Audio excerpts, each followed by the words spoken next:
Hello guys. 2-3 दिवस तब्येत बरी नसल्यामुळे मी व्लॉग टाकला नाही. तर असो, म्हटलं चला आज इव्हनिंगसाठी स्नॅक्स बनवूया.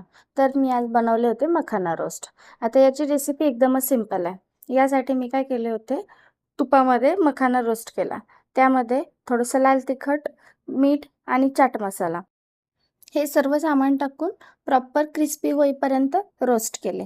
मधल्या आदल्या वेळेत पॅकेट फूड खाण्यापेक्षा मी हेल्दी फूड प्रेफर करते. तर हा झाला माझा इव्हनिंग स्नॅक्स रेडी. मी याला 8 दिवसापर्यंत स्टोअर करून ठेवू शकते. लास्ट मंथमध्ये आम्ही एका इव्हेंटचं बुकिंग केलं होतं. ते म्हणजे फोक आख्यान. आता फोक आख्यान म्हणजे काय? तर आपल्या पारंपरिक गोष्टी सांगण्याचा एक सुंदर प्रकार आहे, की यामध्ये असतात कथा, गोष्टी, गाणी आणि थोडासा अभिनय. हा असा प्रोग्राम मी फर्स्ट टाईमच पाहत होते आणि यातून आपल्याला आपल्या लोककलेची जाणीव होत होती.